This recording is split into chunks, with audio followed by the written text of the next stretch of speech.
सामग्री। मैं हूँ प्रमिला सिंह। आपका स्वागत है मेरे अपने चैनल प्रमिलाज कुकबुक पर और मेरे घर में। तो फ्रेंड्स, एक आज नई तरह की चीज़ बनाने जा रहे हैं। आज हम बनाने वाले हैं तिरंगा कोफ्ता। तो वो कैसे बनेगा, उसमें क्या क्या डलेगी सामग्री, तो चलिए फिर देख लेते हैं। तो यहाँ पे जो भी सामग्री रखी है वो सभी इसमें काम में आएगी। तो कभी कभी आप शौक के रूप में इसे बना सकते हैं और आपका मन चाहे तो आप ना वीकेंड पे जब आपकी छुट्टी हो उस दिन भी इसे ट्राई कर सकते हैं। तो बहुत टेस्टी लगता है। बाजार से लाने की अपेक्षा घर पे कुछ नया बनाएंगे तो बहुत अच्छा लगेगा, सभी घर वाले चाव से खाएंगे। तो देखिए सारी सामग्री मैंने यहाँ पे रखी है। तो चलिए सबसे पहले हम देखते हैं। यहाँ पर पड़ा है हमारा बीट रूट। तो थोड़ा सा टुकड़ा मैंने इसका काट लिया था, पूरा फुल बीट रूट नहीं लगेगा इसमें। और ये बॉयल किया हुआ बीट रूट है। बीटरूट को बॉईल करके उसका छिलका उतार दिया। अभी हम इसको मैश कर लेंगे। तो यहाँ पे मैंने थोड़े से अनारदाने रख दिए हैं। यहाँ पे मैंने थोड़ा सा अदरक का टुकड़ा रखा है, साथ में थोड़ी सी अमचूर है। यहाँ पे प्याज कटा हुआ रखा है। यदि कोई लोग प्याज नहीं खाते हैं तो इसको स्किप भी कर सकते हैं। थोड़े से मैंने काजू रखे हैं। यहाँ पे मैंने हरी मिर्ची रखी है। यहाँ पे थोड़ी सी कैरी अभी आने लगी है तो कैरी को भी काट के थोड़ा सा रखा है और साथ ही साथ जीरा रखा है। पनीर का टुकड़ा रखा है। आलू रखे हमने 4-5 बॉईल किए हुए।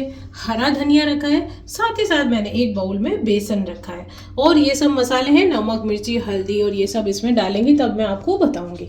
साथ में थोड़ा सा मैंने गरम मसाला रखा है और ये मैंने बेकिंग पाउडर रखा है। थोड़ा सा हम घोल बनाएंगे बेसन का तब डालेंगे। और ऑयल रखा है तलने के लिए। तो सबसे पहले हम बनाएंगे धनिए की चटनी, जो कि हमको मसाले के काम में आएगी, जो कि हम कोफ्ता बना रहे हैं ना तिरंगा, उसके लिए। तो यहाँ पे मैं धनिया काट के मैंने धो के और ये देखिए डाल दिया इसके अंदर। इसकी हम चटनी बना लेंगे। तो यहाँ पे मैंने थोड़ी सी अदरक है उसको ग्रेट कर लिया ताकि अच्छे से इसके अंदर पिस जाएगी। तो ये क्योंकि मसाले में डालूंगी, वैसे तो मैं नॉर्मली चटनी में अदरक नहीं डालती, मुझे पसंद नहीं है जिंजर, लेकिन अभी मैं इसको मसाले में मिलाऊंगी इसलिए मैंने इसके अंदर थोड़ी सी अदरक डाली। साथ ही साथ ये देखिए आप कैरी, तो कैरी थोड़ी सी डाल देंगे इसमें। और जैसे अमचूर है और भी नींबू है, किसी खटाई की जरूरत नहीं पड़ेगी, इससे हमारी ये चटनी खट्टी हो जाएगी। और मैं इसके अंदर स्वाद के अनुसार नमक डाल दूंगी। नमक यदि कम हो आप चख लें तो ऊपर से भी मिला सकते हैं चटनी बनने के बाद, तो वो भी आप कर सकते हैं। थोड़ा सा इसके अंदर जीरा डाल देंगे, साबुत जीरा। और ये ग्रीन चिली, लाल मिर्च की जगह इसमें हरी मिर्च डाल रही हूँ क्योंकि हमको हरा मसाला चाहिए। तो ये इसमें गई हमारी ग्रीन चिली। तो बस थोड़ा सा, यदि आपको नहीं पीसे तो थोड़ा हल्का सा पानी डाल के और इसको आप पीस सकते हैं। तो चलिए इसको पहले पीस के लाते हैं।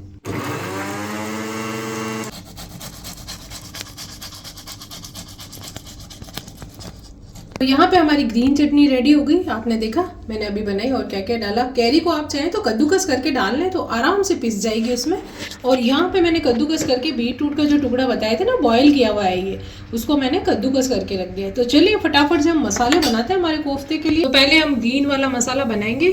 तो हम डालेंगे इसमें थोड़ा सा ऑयल, इसमें डाल देंगे थोड़ा सा जीरा। जीरा हमने चटनी में भी डाल रखा है क्योंकि मसाला मिलाऊंगी मैं चटनी ग्रीन वाला। तो ये थोड़ा सा जीरा थोड़ा सा ऑयल में डाल दिया। तो अब ये जो आलू है इसको हम तोड़ के और डाल देंगे। चाहे तो आप ग्रेट करके भी डाल सकते हैं, नहीं तो इस तरह से हाथ से तोड़ के डाल सकते हैं। और साथ ही साथ ये प्याज में डाल दूंगी इसके अंदर, साथ में ये भी भून जाएगा। आप चाहे तो पहले भी डाल सकते हैं, जब जीरा डाला तब मुझे थोड़ा सा कच्चे प्याज का फ्लेवर पसंद है, कच्चा अच्छा लगता है तो मैंने बाद में डाला। तो आप इसको फ्राई भी कर सकते हैं जीरे के साथ, फिर आलू डाल सकते हैं।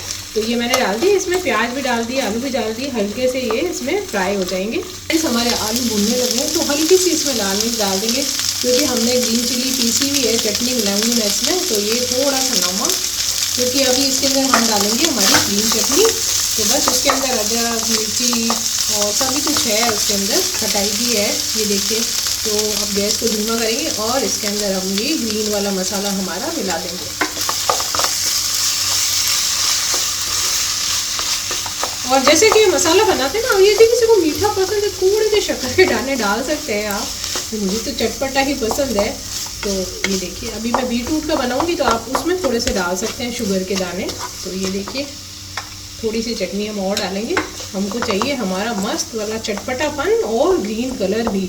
तो देखिए अब जैसे चटनी में मैंने डाली ना, कैरी की खटाई डाली थी, मिर्ची हरी डाल दी, थोड़ी अदरक भी डाल दी थी, धनिया भी है, तो इसी अंदर सब फ्लेवर आ जाएंगे इस मसाले में। बस अब कुछ भी आप थोड़ा सा चख के देख लें, नमक वगैरह कुछ कम लगे तो आप मिला सकते हैं। तो ये हमारा ग्रीन मसाला रेडी हो गया। ये हमारा ग्रीन मसाला रेडी हो गया। गैस को ऑफ करते हैं और इसको बाहर निकालते हैं और फिर बनाते हैं हमारा चुकंदर वाला यानी बीटरूट वाला रेड मसाला या जो भी आप बोल सकते हैं। तो इसको पहले बाहर निकालते हैं। तो एक बार फिर से हम कढ़ाई में डालेंगे थोड़ा सा तेल, वो थोड़ा सा जीरा डालेंगे, साथ ही साथ डालेंगे थोड़ी सी जिंजर, बहुत थोड़ी सी डाली है मैंने, बहुत ज़्यादा नहीं, क्योंकि पहले वाले मसाले में भी थी। इसमें डाल देंगे हम आलू को मैश करके, आप मैशर से भी मैश कर सकते हैं, जिससे भी चाहें आप ग्रेट करके भी डाल सकते हैं।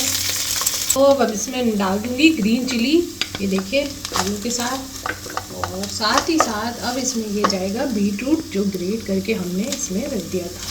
अब देखिए बीटरूट डालते ही कितना कमाल होता है, कमाल का कलर आ जाएगा। बीटरूट बहुत हेल्दी सुपर फूड है, तो किसी न किसी तरह आप इसे किसी भी चीज़ में डाल के और खा सकते हैं। ये देखिए हमारे मसाले का कलर एकदम बदल जाएगा। ये जो आलू है ना सभी इस पे बीटरूट का रंग चढ़ जाएगा। तो इसके अंदर मैंने प्याज नहीं डाला है। कई बार मैं चुकंदर का मसाला जो आलू वाला बनाती हूँ वो मैं दिखा चुकी हूँ, कोफ्ते, मिर्ची बड़े, इस मसाले से आप कुछ भी बना सकते हैं, पराठे, सैंडविच। तो अब बारी आती है नमक डालने की, तो हम डालेंगे इसके अंदर स्वाद के अनुसार नमक और थोड़ा सा रेड चिली पाउडर और बिल्कुल थोड़ा सा गरम मसाला इसके अंदर, होममेड हमारा गरम मसाला। और इसमें हमने खटाई नहीं डाली है, तो इसमें हम डालेंगे थोड़ा सा अमचूर पाउडर, जिससे कि खटाई आ जाएगी इसके अंदर। तो बस अब इन सभी को मिला लेंगे हम। और जैसा कि मैं हमेशा बोलती हूँ, मसाले बनाते समय उसको हमेशा चख लें। चखने से पता चलता है, जैसे आप पकोड़े, बड़े कुछ भी बना रहे हैं, घोल बनाया, बैटर बनाया, एक बूंद डाल दे तेल के अंदर, वो जो फ्राई हो जाए उसको चखें कि हमने बैटर सही बनाया कि नहीं, उसमें हींग, मिर्ची, नमक सब बराबर है कि नहीं। फिर एक बार चखने से आपको पता पड़ेगा, आप सब चीज़ उसमें मिला लेंगे ना, तो किसी को भी ऊपर से भी डालने की जरूरत नहीं पड़ेगी और बिल्कुल परफेक्ट चीज़ बनेगी आपकी। यहाँ पर हमारा बीटरूट का मसाला रेडी हो गया है। तो बस ये जो अनार के दाने हैं ना थोड़े से, वो भी इसमें डाल देंगे। हल्का सा मीठापन होता है इसमें। यदि आपको और थोड़ा मीठा चाहिए तो जैसा मैंने बोला, थोड़े से शुगर के दाने आप पकाते समय इसमें डाल सकते हैं, तो हल्का सा मीठापन हो जाएगा। जैसे गुजराती लोग और होते हैं ना, उनको थोड़ा मीठा पसंद होता है, वैसे ये जो चुकंदर है ना इसमें हल्की मिठास होती है, तो वैसे ऑलरेडी मीठा हल्का सा ये है मसाला। और मैंने इसमें डाले अनार के दाने और साथ ही साथ थोड़े से इसमें डाल देंगे हम काजू। तो ये ऑप्शनल है, यदि आपको पसंद नहीं है तो आप इसको अवॉइड भी कर सकते हैं, नहीं भी डाल सकते हैं। तो ये देखिए कितना बढ़िया बन गया है हमारा बीटरूट वाला मसाला। और साथ ही साथ अब मैं डाल दूंगी इसके अंदर थोड़ा सा हरा धनिया, बिल्कुल मामूली सा। वैसे तो हमारी हरी चटनी वाला मसाला रेडी है, थोड़ा सा हरा धनिया भी डाल देंगे।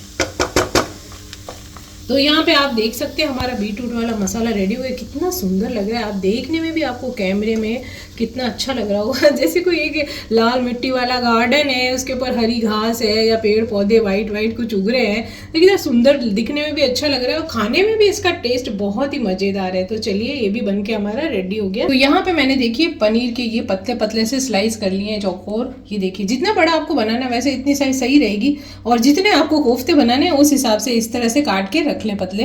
तो ये है जैसे मैंने पनीर काटा है, आप भी जितने आपको 10 बनाने हैं, 5 बनाने हैं, उस हिसाब से काट लें। तो बैटर तैयार करेंगे बेसन का घोल।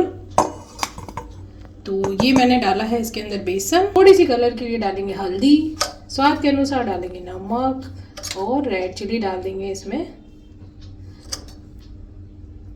तो इसमें मैं डालूंगी बेकिंग पाउडर। ये देखिए अगर हलवाई लोग मीठा सोडा वगैरह डालते हैं, और बेकिंग पाउडर थोड़ा कम हार्मफुल होता है। मैं ज़्यादातर पकोड़े वगैरह बनाती हूँ ना, ब्रेड पकोड़े, तो बेकिंग पाउडर का इस्तेमाल करती हूँ, जो कि हम केक बनाने में भी यूज़ में लेते हैं। तो मैंने डाला है इसके अंदर बेकिंग पाउडर। बेकिंग पाउडर से सॉफ्ट बनेगा और फूलेगा हमारा ये जो कोफ्ता होगा। और इसके अंदर चाहे तो अजवाइन डाल सकते हैं, वैसे तो अजवाइन और हींग भी डाल सकते हैं, लेकिन जब हम पकोड़े बनाते हैं ना जब तब डालते हैं। अभी तो ये फ्लेवर वाला इसके अंदर मसाला है, तो हींग और अजवाइन से उसका फ्लेवर दब जाएगा। तो अभी ये जो हमने बनाए ना मसाले, उसका बनाएंगे। तो बस अब इसमें हींग वगैरह नहीं डालूंगी, बस थोड़ा सा मसाला, नमक, मिर्ची और डाल दी, और अब इसका बैटर तैयार कर लेंगे। तो यहाँ पे हमारा बैटर देखिए रेडी हो गया। बैटर क्या है, हमेशा बहुत ज़्यादा गाढ़ा नहीं होना चाहिए और बहुत ज़्यादा पतला भी नहीं। ये देखिए इस तरह से गिरे आराम से, ये इस तरह का बैटर हमारा होना चाहिए। तो ये हमारा दोनों तरह का मसाला रेडी हो गया, और ये हमारा हो गया वाइट वाला पनीर। तो देखिए पतला स्लाइस लिया मैंने। तो अब यहाँ पे लेंगे हम हमारा जो ये बीटरूट का है ना मसाला, तो उसकी एक टिक्की सी बना लेंगे हम हाथ में लेके। ये देखिए गोल बना लेंगे टिक्की। काजू तो आप फिर इसके बीच में अभी नहीं डालें, तो ऊपर से चिपका सकते हैं इसके ऊपर। तो मसाला लेंगे, ये देखिए एक बार हाथ से थोड़ा सा फैला लेंगे इसको, ताकि ये जो हमारा पनीर का है ना उसके ऊपर आराम से मिले लगे। अब उठाएंगे इसको और इसके ऊपर चिपका देंगे एक टिक्की जैसी बना के, और इसको थोड़ा सा फैला देंगे हमारे पनीर के ऊपर, ताकि ये पनीर को कवर कर ले। और अगर आपको लगता है कम है तो और लगा ले थोड़ा लाल मसाला। तो ये देखिए हमारा पनीर इस पर कवर हो गया है। अब इसको पलट के हाथ के नीचे, अब हमारा जो ग्रीन वाला मसाला है उसे लेंगे हम और इसको फिर से पनीर पे लगा देंगे। ये देखिए, और इससे भी पनीर को कवर कर देंगे।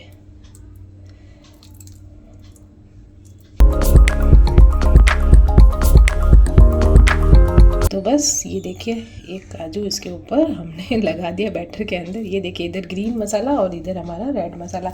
तो मैं इस तरह से बना के और रख लेती हूँ। तो ये मैंने 3 बना के रखे हैं, जैसा मैंने बताया। नीचे ग्रीन मसाला है, ऊपर रेड वाला है, कि काजू भी लगा दिया और बीच में पनीर है। तो बस अभी ये मैं फ़िलहाल बना देती हूँ, बाद में और बनाऊँगी। तो ये दिखाने के हिसाब से मैंने रखे हैं और ये घोल बना दिया मैंने। तो घोल को हल्का सा पानी डाल के पतला कर दिया, बिल्कुल पड़ा था तो थोड़ा टाइट हो जाता है पड़ा और अच्छे से फेंट लिया इसको मैंने। और आप इसकी एक पकौड़ी बना के तेल में चख सकते हैं कि इसमें भी नमक मिर्ची बराबर है कि नहीं। और यदि आपको पसंद है तो अजवाइन भी डाल सकते हैं आप इसके अंदर थोड़ा। मैंने जैसे प्लेन रखा है ना, आपको पसंद हो तो डाल सकते हैं। ये एक कोफ्ता है, हम उठाएंगे और इस बेसन के घोल में हम करेंगे इसको डिप। ये देखिए ध्यान से करना है ताकि मसाला नहीं उतरे।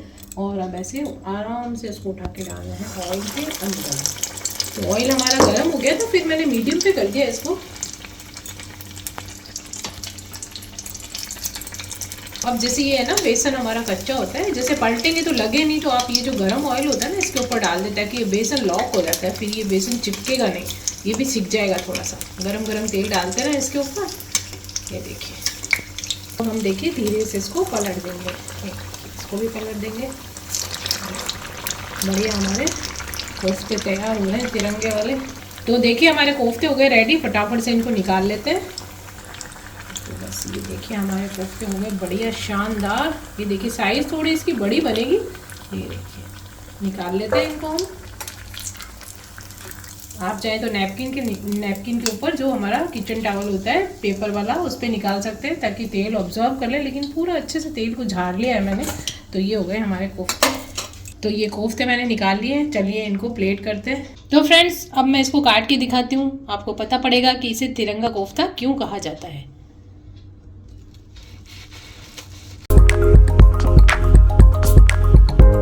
फ्रेंड्स देख सकते हैं हमारा तिरंगा कोफ्ता रेडी हो गया। आपको हाथ में भी लेके दिखा देती हूँ। ये देखिए आप, इसके अंदर सब कलर दिख रहे हैं, ये आपको दिख रहे होंगे ग्रीन है। ये देखिए बिल्कुल प्रॉपरली इसके अंदर पनीर भी है। तो आप भी इसे ट्राई कर सकते हैं, बहुत टेस्टी भी लगता है खाने में।